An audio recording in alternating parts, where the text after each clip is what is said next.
Good morning to all of you. Now I'm going to start maths chapter 2 polynomial.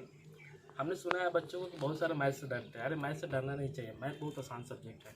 सबसे पहले math पढ़ने के पहले आप क्या करो ना, सबसे पहले मैथ पढ़ने के पहले आप क्या करो ना कि उसका थ्योरी के बारे में पढ़ो। बच्चों क्या करते हैं ना कि मैथ स्टार्ट करते हैं और चैप्टर को बनाना स्टार्ट करते रहते हैं। ऐसा मत कीजिए, पहले आप थ्योरी को पीजिए, ठीक है। थ्योरी पढ़ने के बाद इसको मैथ को एक करके बताओ, ठीक है। अभी तो हम उतना अच्छा से नहीं पढ़ा पा रहे हैं, अगर क्लास में बताएं तो और बेटर से बताएंगे, क्योंकि यहाँ पर तो आप देख रहे हैं क्लास में तो अलाउ नहीं है। एक घर के पास देख रहे हैं बोर्ड रखे हुए, वहीं पर बता रहे हैं। तो मैथ बहुत आसान सब्जेक्ट है, ठीक है। मैथ्स को आप सबसे पहले क्या करो ना कि मैथ साइंस बहुत आसान सब्जेक्ट है। मैथ को सबसे पहले आप क्या करो ना कि उसका थ्योरी को पढ़ो, ठीक है, थ्योरी को पढ़ो। हम कुछ मैथ्स का पोनोमियल का कुछ बेसिक पार्ट्स भी आपको बता रहे हैं, ठीक है। वो बेसिक पार्ट्स इसलिए हम बता रहे हैं ताकि उससे आपका कन्फर्म हो जाए वो कुछ, क्योंकि 9th क्लास में बहुत सारे बच्चे अच्छे से पढ़े होंगे, नहीं पढ़े होंगे। तो 9 का ही बेस है 10, 9 का मैथ भी इसमें 10th में आएगा आपका, ठीक है। तो सबसे पहले हम स्टार्ट करने आते हैं। Now I am going to start the chapters maths chapter 2 polynomial. Polynomial का चैप्टर 2 का पोनोमियल में स्टार्ट करने वाले हैं। सबसे पहले कुछ बेसिक इंट्रोडक्शन बता रहे हैं। First we tell some introduction about polynomial. सबसे पहले आपको कुछ इंट्रोडक्शन हम बता रहे हैं। इंट्रोडक्शन ये है आपका कि सबसे पहले टर्म्स के बारे में जानिए, क्या होते हैं टर्म्स, ठीक है। तो टर्म्स क्या होते हैं ना, सबसे पहले आप दो नाम जानिए कि कांस्टेंट और वेरिएबल, ठीक है। 2x हुआ तो 2 क्या है यहाँ पर और x क्या है। तो x यहाँ पर vp का मतलब क्या हो गया, वेरिएबल पार्ट, और ये मीन्स क्या होता है, नंबर पार्ट। तो जब दो से जुड़े होते हैं नंबर पार्ट से और वेरिएबल पार्ट से, तो इसी को क्या बोलते हैं, हम टर्म बोलते हैं। नंबर पार्ट से जुड़े होंगे और किससे, वेरिएबल पार्ट से जुड़े होंगे, ठीक है। तो नंबर पार्ट यहाँ क्या है आपका 2 है और वेरिएबल पार्ट कितना है, x है, ठीक है। तो ये हो गया, x को बोलेंगे वेरिएबल पार्ट्स और 2 को बोलेंगे नंबर पार्ट। सबसे पहले आप टर्म का ये देखिए कि 2x है, ठीक है। तो 2x में देखेंगे कि x क्या हो गया आपका, वेरिएबल पार्ट हो गया, और 2 क्या हो गया आपका, नंबर पार्ट हो गया, ठीक है। यही नंबर पार्ट को, ये जो आपका नंबर पार्ट है ना, यही नंबर पार्ट को हम बोलते हैं कोएफिशिएंट बोलते हैं। क्या बोलते हैं हम, कोएफिशिएंट बोलते हैं, ठीक है। तो इसको टर्म बोलेंगे हम। तो टर्म किससे जुड़ा हुआ होता है, दो चीज से होता है, एक नंबर पार्ट से और एक वेरिएबल पार्ट से। तो नंबर पार्ट जो होते हैं ना, इसी को बोलते हैं कोएफिशिएंट। आ रहे समझ में, आ रही ओके। जैसे मान लीजिए हमने 4x ले लिया, ठीक है। तो x क्या हो गया आपका, ये वेरिएबल पार्ट हो गया। क्या हो गया आपका, वेरिएबल पार्ट हो गया। तब 4 का हो जाएगा आपका नंबर पार्ट हो जाएगा, और यही नंबर पार्ट को हम बोलते हैं क्या, कोएफिशिएंट बोलते हैं। क्या बोलते हैं, कोएफिशिएंट। आर यू ओके, ठीक है। वही हमने बताया है।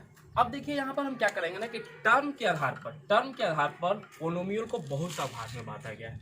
टर्म के आधार पर इसको बहुत सारा भाग में बांटा गया है। पहला क्या है आपका, मोनोमियल। मोनोमियल मतलब क्या है, जिसका सिंगल टर्म हो, जिसका क्या हो, सिंगल टर्म हो। बाइनोमियल मतलब जिसका 2 टर्म हो, 2 टर्म हो। और ट्राइनोमियल मीन्स इसका 3 टर्म हो। और पोनोमियल मीन्स 3 या मोर देन 3 से ज़्यादा हो, उसको आप हम पोनोमियल बोलते हैं। जैसे देखिए, ये पढ़ने के पहले हम कुछ पहले इसको समझ लीजिए, उसके बाद वो समझ में आएगा, ठीक है। जैसे देखिए 2x हुआ आपका, तो 2x ये मोनोमियल हुआ, मीन्स एक टर्म है। एक टर्म का मतलब तो टर्म तो एक ही है, ठीक है। बाइनोमियल यहाँ पर देखिए 2 टर्म है, 5x है और 3 है, ठीक है। 5x और क्या है, 3 है। आप बोलिएगा कि सर 5x और 3 कैसे आप बोल दीजिएगा कि 2 टर्म है, क्योंकि देखिए ये एक टर्म है और ये एक टर्म है, तो ये क्या हो गया, 2 टर्म हो गया। अब ट्राइनोमियल, ये एक टर्म हुआ, 2 टर्म और 3 टर्म, तो ये क्या हो गया, ट्राइनोमियल। लोग बोलते हैं कि सर 5x प्लस 3 ये तो आपका कांस्टेंट है, तो ये आपका भूल होगा, ठीक है। 5x प्लस अब 3 इंटू एक्स के पावर, तो ये लिख सकते हैं ना, 0 लिख सकते हैं, ठीक है। ये देखिए 3 नहीं है constant, 5x plus 3 into x के पावर लिख सकते हैं। तो 5x प्लस 3 इंटू एक्स का 0 का मतलब क्या होता है, 1 होता है।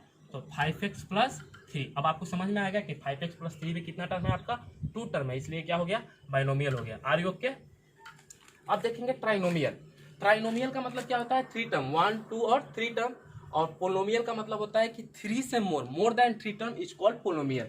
तो टर्म को 3 भाग में बांटा गया। टर्म के आधार पर पोलोमियल को 3 भाग में, मोनोमियल, बाइनोमियल, ट्राइनोमियल और पोलोमियल। Are you okay. अब देखिए पोलोमियल का यहाँ से हम एक डिफिनेशन देखेंगे। It is a chain of term, ये टर्म का चैन है। टर्म मतलब क्या, कि टर्म मतलब कि जो आपका नंबर पार्ट और वेरिएबल पार्ट दो इसमें होगा। नंबर पार्ट में संख्या ये 2 हो गया, तो 2 को ही क्या बोलेंगे, कोएफिशिएंट बोलेंगे। और वेरिएबल पार्ट क्या हो गया आपका, x हो गया। Are you okay. पोलोमियल का मतलब क्या होता है, it is a chain of term, बहुत सारे टर्म आपस में जब ऐड सब्ट्रैक्ट ये सब चीज से जुड़े होते हैं, उसी को बोलते हैं पोलोमियल बोलते हैं। क्या बोलते हैं, पोलोमियल। 5x minus 3y plus 2। अब 5x माइनस 3y प्लस 2 हो गया, ठीक है। तो ये क्या हो गया आपका, एक चैन से जुड़ा हुआ है। चैन से मतलब अलग अलग पार्ट है, टर्म है, अलग अलग टर्म क्या होते हैं ना, ये माइनस जुड़ा हुआ है प्लस से। अलग अलग टर्म अगर साइन के द्वारा जुड़े हुए हैं तो उसको क्या बोलते हैं हम, पोलोमियल बोलते हैं। क्या बोलते हैं, पोलोमियल। Are you okay. अब देखिए यहां से एक आपका टर्म आ गया डिग्री ऑफ पोलिनोमियल। अब देखिए डिग्री ऑफ पोलिनोमियल क्या बोलते हैं, इसके बारे में हम थोड़ा देख लेते हैं। Highest power of the variable in polynomial, ठीक है। पोलिनोमियल में जो हाईएस्ट पावर होता है, हाईएस्ट पावर जो वेरिएबल होते हैं उसमें जो हाईएस्ट पावर होता है, सबसे ज़्यादा जो पावर होता है वेरिएबल में उन्हीं पोलिनोमियल में, उसी को बोलते हैं degree of polynomial. Highest power of the variable in polynomial is called degree of polynomial. Are you okay. 5x2 plus 3x plus 4, ठीक है। अब देखिए 5x4 प्लस 3x प्लस 4, इसमें आप सबसे पहले ये आप पता करो कि इसमें हाईएस्ट पावर कौन है, पहले ये आप पता करो, ठीक है। तो ये देखिए, तो सबसे हाईएस्ट पावर किसका है, डिग्री इसका है, इसका है ना सबसे हाईएस्ट, ठीक है। तो इसीलिए इसका क्या हो गया, इसी को बोलते हैं हाईएस्ट। इसमें डिग्री कितना हो गया आपका 2। ये टोटल जितना दिया हुआ है इसमें आपका डिग्री कितना हो जाएगा, तो 2 हो जाएगा, क्योंकि इसमें हाईएस्ट पावर कितना है आपका 2 है। Are you okay. अब देखिए इसमें देख लीजिए 8x2 minus 14x6 plus 4x3 plus 3, इसमें आपका कितना है बताइए, तो डिग्री कितना है, तो x के पावर क्या है 6 है। हाईएस्ट पावर आपका कितना है इसमें 6 है, तो हाईएस्ट पावर 6 है, तो इसका मतलब इसमें ये हो गया आपका, क्योंकि हाईएस्ट तो ये है तो यही आपका क्या हो गया, डिग्री हो गया। तो जो डिग्री ऑफ पोलिनोमियल फिर से देख लीजिए, highest power of the variable in polynomial. Highest जो पावर होते हैं ना उसकी को बोलते हैं, उसके जो हाईएस्ट पावर हो गया उसी को हम लोग डिग्री ऑफ पोलिनोमियल बोलते हैं, वही डिग्री हो गया। सबसे पहले 5x² प्लस 3x प्लस 4 दिया हुआ है, ठीक है। तो इसमें हम देखेंगे कि इसमें मेन आपका क्या है, ये हम देखेंगे। तो इसमें क्या है आपका, इसमें हाईएस्ट पावर कितना है 2, तो यही हो गया डिग्री ऑफ पोलिनोमियल। इसमें कितना है तो 6 हो गया, तो यही डिग्री ऑफ पोलिनोमियल। लेकिन देखिए एग्जाम में आपका ऐसे दे दिया, ठीक है, एग्जाम में मान लीजिए ऐसे दे दिया, ठीक है, 8x2 minus 14x 6 plus 4x³ plus 3, ये आपका दे दिया एग्जाम में। तो इसको सबसे पहले आप क्या करना ना, इसको अरेंज कर लेना। और अरेंज कैसे करते हैं, तो डिग्री के अनुसार। किसके अनुसार करते हैं, तो डिग्री के अनुसार आप अरेंज करना। बच्चा लोग क्या करते हैं ना कि इसको अरेंज नहीं करते हैं, आप इसको पहले अरेंज करो, ठीक है। तो सबसे पहले डिग्री किसका है 6 है, ये है, तो माइनस 14x6 क्योंकि हाईएस्ट डिग्री है। उसके बाद फिर किसका आएगा, तो 4x³ आ जाएगा, ठीक है। उसके बाद फिर कितना आ जाएगा, तो 8x² आ जाएगा। उसके बाद फिर कितना हो जाएगा 3। तो डिग्री के आधार पर हम पोलिनोमियल को हमने क्या किया, अरेंजमेंट किया। Are you okay. अब देखिए डिग्री के आधार पर पोलिनोमियल को 3 भाग में बांटा गया है। कितना भाग में बांटा गया, 3 में आधार में। जैसे हमने बताया कि टर्म के आधार पर पोलिनोमियल को 4 भाग में बांटा गया था, मोनोमियल, बाइनोमियल, ट्राइनोमियल और पोलिनोमियल, ठीक है। और डिग्री के आधार पर 3 भाग में बांटा गया है, एक है लीनियर, दूसरा है क्वाड्रेटिक और तीसरा है क्यूबिक। जिसका डिग्री 1 होगा उसको बोलेंगे लीनियर, जैसे 2x प्लस 6, तो x का डिग्री कितना है 1 है। जिसका डिग्री 2 होगा, जैसे 4x2 plus 7x plus 3, degree 2 है, तो इसको बोलेंगे हम क्या बोलेंगे, क्वाड्रेटिक।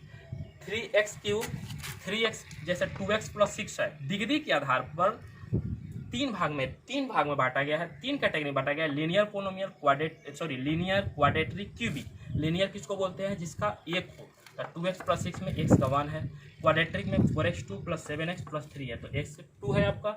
क्यूबिक में 3x³ माइनस 12x² प्लस 3, कितना है 3 है। तो डिग्री के आधार पर हमने बांटा इसको, ठीक है। अब हम यहाँ से जो स्टार्ट करने वाले हैं, चलो अब देखिए हम आपका जो हम लोग, अब हम तो वो इंट्रोडक्शन बताए थे, इसके पहले हम लोग जो भी पढ़ा वो इंट्रोडक्शन पढ़ा कि टर्म के आधार पर 3 और डिग्री के आधार पर, टर्म के आधार पर हमने कितना 4 और डिग्री के आधार पर 3। लेकिन मेन हमें ये पढ़ना है आपका, ठीक है। ये आपको मेन बेसिक ज्ञान होना चाहिए किसके बारे में, पोलिनोमियल के बारे में। आपका जो चैप्टर है उसके आधार पर मेन हम ये थ्योरी को हम कंप्लीट करने वाले, ठीक है। ये आपके लिए बहुत इंपॉर्टेंट है, ठीक है। ये 2.1 के लिए, 2.2 के लिए। Are you okay. अब देखिए पोलिनोमियल का में relation of zero with their coefficient. सबसे पहले ये करते हैं ना कि हम इसमें 2 चीज़ का पढ़ेंगे, जीरो और उसके कोफिशिएंट के बीच में रिलेशन को पढ़ेंगे, ठीक है। जीरो आप तो जानते हैं निकालना, फैक्टराइजेशन आप 9 क्लास में पढ़े होंगे, फैक्टराइजेशन मेथड से आपको जीरो निकालना है, ठीक है। तो जीरो और जो उसका कोफिशिएंट दिया होगा ना उसके बीच में हम रिलेशन के बारे में पढ़ेंगे। सबसे पहले हमने क्या बताया था कि लीनियर पोलिनोमियल, ठीक है। लीनियर के बारे में हम देखेंगे कि लीनियर क्या होते हैं, ठीक है। लीनियर तो आपको हम बता ही चुके हैं, लीनियर क्या होते हैं, लीनियर पोलिनोमियल। सबसे पहले हमने लीनियर पोलिनोमियल में क्या लिया ना, दो तरह के लीनियर और क्वाड्रेटिक, दो ही से आपका इसमें क्वेश्चंस बनेगा, ठीक है। तो लीनियर में तो आप समझ रहे हैं वन, तो लीनियर पोलिनोमियल ए एक्स हमने एग्जाम्पल लिया ए एक्स प्लस बी। यहाँ पर देखिए तो यहाँ पर एक्स क्या है, वेरिएबल है, ठीक है, ये वेरिएबल है और ये क्या है आपका बताइए, कोफिशिएंट है, क्योंकि ये आपका x का ये कोफिशिएंट है, ठीक है, ये वेरिएबल है और ये कोफिशिएंट है, और ये b क्या हो गया आपका कांस्टेंट हो गया। a यहाँ पर क्या है, कोफिशिएंट है, x यहाँ वेरिएबल है और b क्या है, कांस्टेंट है। Are you okay. अब देखिए सबसे पहले हम किसके बारे में हम पढ़ेंगे कि जीरो और कोफिशिएंट के बीच में हम उसका रिलेशन पढ़ेंगे। तो इसका एक फॉर्मेट होता है जीरो इक्वल टू, ठीक है, एग्जाम्पल बताएंगे तो और समझ में आएगा आपको। जीरो इक्वल टू ये आप याद कर लेना, ठीक है, क्या होता है, जीरो इक्वल टू माइनस, ये माइनस अपने लेना है, ठीक है, minus constant term upon coefficient of x. इसमें क्या लेना है, अगर लीनियर पोलिनोमियल होगा, क्या होगा वो लीनियर पोलिनोमियल होगा, तो उसके लिए ये टर्म हम यूज करेंगे, zero equal to minus constant term upon coefficient of X.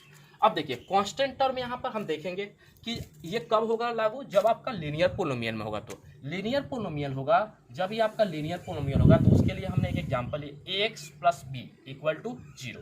तो जीरो और हम किसके बीच में, कोफिशिएंट के बीच में रिलेशन कर रहे हैं, तो जीरो इक्वल टू माइनस अपने से लेना है constant term upon coefficient of x.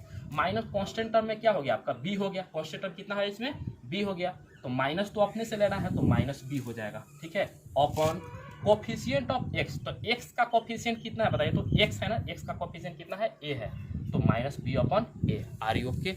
इस पर आपका बनेगा कब, जब वो लीनियर पोलिनोमियल दिया होगा तब। आपको तो लीनियर पहचाने आया होगा, जिसका केवल कितना है टर्म कितना होगा आपको तो पता होगा। अब देखिए इसी में हमने एक एग्जाम्पल ले लिए है, ठीक है, एग्जाम्पल हमने इसी पर ले लिया लीनियर पोलिनोमियल पर 3x प्लस 6। बताइए ये कौन सा है, लीनियर है क्वाड्रेटिक है। तो क्वाड्रेटिक किसको बोलते हैं, जिसका 2 हो, लेकिन इसमें तो 1 है, तो ये क्या है आपका लीनियर है, ये लीनियर पोलिनोमियल है। तो 3x plus 6 equal to 0, 3x plus 6 तो लीनियर है। यहाँ से सबसे पहले मेरा काम क्या है, हम जीरो और कोफिशिएंट के बीच में रिलेशन कर रहे हैं, तो सबसे पहले हम जीरो का मान निकाल लेंगे। किसका मान निकाल लेंगे हम, जीरो का हम मान आपका यहाँ पर निकाल लेंगे। तो 3x प्लस 6 इक्वल टू 0, तो 3x इक्वल टू क्या हो जाएगा, प्लस 6 इधर जाएगा तो minus 6, x equal to minus 2। तो x इक्वल टू माइनस 2 हमने निकाला, इसका इट मीन्स दैट हमने जीरो का वैल्यू कितना निकाल लिया, -2 निकाल लिया। कितना निकाल लिया, -2। आप जीरो का वैल्यू यहाँ से निकालिए x इक्वल टू -2। अब यहाँ पर ये फॉर्मेट क्या है लीनियर के लिए, यही फॉर्मेट है ना आपका, zero equal to minus constant term upon coefficient of X. तो जीरो के जगह पे हम क्या लिखेंगे, जीरो कितना है आपका -2 हमने लिख लिया। अब यहाँ पर देखेंगे माइनस कांस्टेंट टर्म, तो कांस्टेंट टर्म इसमें कितना है बताइए तो कांस्टेंट टर्म कितना है 6 है, तो 6 हमने लिख दिया, लेकिन पहले से आपको तो माइनस निकला है तो -6 हो जाएगा अपन कोफिशिएंट ऑफ एक्स। तो इसमें कोफिशिएंट ऑफ एक्स, एक्स का कोफिशिएंट कितना दिया है 3 दिया है, तो यहाँ 3 लिख दिए, इसको काट दिए तो -2 हो गया, -2 equal to -2। Are you okay, ये आपका सेटिस्फाई कर गया। इसी तरह से हम बताएंगे, ठीक है। नाउ अब हम स्टार्ट करेंगे, हमने क्या पढ़ा था, लीनियर पोलिनोमियल का पढ़ लिया था, अब हमने क्वाड्रेटिक पोलिनोमियल का पढ़ेंगे। क्वाड्रेटिक पोलिनोमियल में भी हम क्या पढ़ेंगे, तो जीरो और कोफिशिएंट के बीच में रिलेशन बताए थे। तो क्वाड्रेटिक का मतलब क्या होता है कि 2 होगा ax² प्लस bx प्लस 6, यहाँ पर 2 का क्या है 2 है आपका, तो ये क्या है क्वाड्रेटिक है, क्योंकि यहाँ 2 है, लीनियर में 1 था, ठीक है, उसका डिग्री यहाँ 2 है ना, तो ये क्वाड्रेटिक हो गया। अब क्वाड्रेटिक अगर रहेगा पोलिनोमियल, लीनियर रहेगा तो हमने आपको बता दिया था रिलेशन, क्वाड्रेटिक रहेगा तो उसका हम रिलेशंस को कैसे देखेंगे। तो देखिए अगर क्वाड्रेटिक होगा तो जीरो की संख्या कितना होगा, 2 जीरो निकलेगा, क्वाड्रेटिक पोलिनोमियल होगा तो 2 जीरो निकलेगा, 2 जीरो का वैल्यू आएगा। तो इसके लिए अगर 2 जीरो का वैल्यू होगा, अगर क्वाड्रेटिक पोलिनोमियल होगा, ठीक है, आप तो पोलिनोमियल देखेंगे तो पहचान जाओगे कि क्वाड्रेटिक है या लीनियर है। अगर क्वाड्रेटिक होगा तो उसका 2 जीरो आएगा, 2 जीरो आएगा तो उसके लिए क्या करेंगे, सम ऑफ जीरो करेंगे और प्रोडक्ट ऑफ जीरो करेंगे। जो जीरो आएगा एक बार उसका सम निकालेंगे और एक बार उसका प्रोडक्ट निकालेंगे और दोनों का रिलेशन निकालेंगे कोफिशिएंट से। Are you okay. सबसे पहले सम ऑफ जीरो देखते हैं, किसके बारे में हम देखेंगे, सम ऑफ जीरो के बारे में, ठीक है। Sum of zero equal to minus coefficient of x upon coefficient of x square, ठीक है। सम ऑफ जीरो का रूल देखिए क्या है, minus coefficient of x upon coefficient of x square, minus हो गया कोफिशिएंट ऑफ एक्स, एक्स का coefficient ये हो गया, ठीक है, upon coefficient of x square का क्या हो गया ये हो गया। तो इसका भी कितना आएगा, अगर रिलेशन निकालोगे तो रिलेशन निकालोगे तो क्या आ जाएगा इसका, आप यहाँ से रिलेशन निकाल सकते हो, निकालेगा तो क्या हो जाएगा, माइनस कोफिशिएंट ऑफ एक्स तो x का कितना कोफिशिएंट है b, तो यहाँ से हम b ले लेंगे, ठीक है, b ले लेंगे अपन, लेकिन माइनस लेना है ना पहले से, कोफिशिएंट ऑफ एक्स स्क्वायर के हो गया, तो माइनस बी अपॉन ए ले लेंगे। Are you okay. अब देखिए दूसरा निकालना है प्रोडक्ट ऑफ जीरो। ये कब टू निकालना है, जब आपका क्वाड्रेटिक पोलिनोमियल होगा तब। प्रोडक्ट ऑफ जीरो निकालेंगे तो constant term upon coefficient of x square, तो कांस्टेंट टर्म इसमें देखेंगे तो कांस्टेंट टर्म कितना है आपका, c है, कितना है c अपॉन, ठीक है, c upon coefficient of x square कितना है आपका a है। आर यू ओके, ठीक है। अब हम इसका एक एग्जाम्पल के तौर पे हम समझेंगे, x square plus 3x plus 2, x square plus 3x plus 2। सबसे पहले आप ये बताओ कि है क्या ये, तो ये क्वाड्रेट्रिक है। आप बोलोगे क्वाड्रेट्रिक है सर यहाँ 2 है, ये क्वाड्रेट्रिक है। तो क्वाड्रेट्रिक होने के कारण इसको सबसे पहले मेरा काम क्या है कि क्वाड्रेट्रिक है तो दो रिलेशन आएगा, एक सम ऑफ जीरो आएगा, एक प्रोडक्ट ऑफ जीरो आएगा। Are you okay. तो सबसे पहले हम इसका क्या करेंगे, फैक्टराइजेशन करेंगे, क्योंकि जीरो का हमें तो वैल्यू निकालना है। तो x square plus X plus 2, ये 1 है आपका, 1 2 का ये करके फैक्टराइजेशन तो आप करना जानते हो। X square plus X plus 2x plus 2 equal to 0, दोनों में कॉमन लेंगे तो x प्लस 1 फिर 2, दोनों में कॉमन ले लेंगे x plus 1, x plus 1 x plus 2, x equal to -1 और x इक्वल टू -2। तो देखिए जीरो का वैल्यू कितना आ गया, 2 आया, एक -1 आया और एक -2 आया।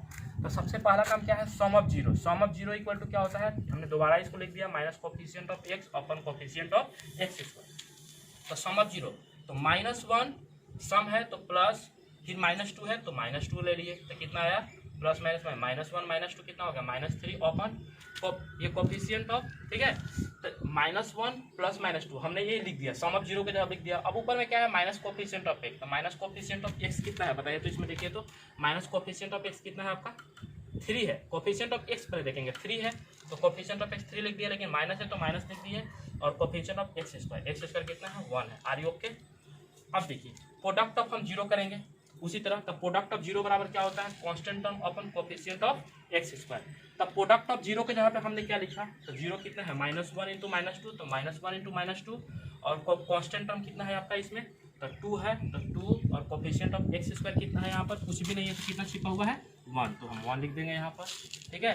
तो ये अगर दोनों का अगर आप वैल्यू निकालोगे ना तो ये भी कितना आ जाएगा आपको बताओ तो -3 इक्वल टू कितना आ जाएगा, ये -3।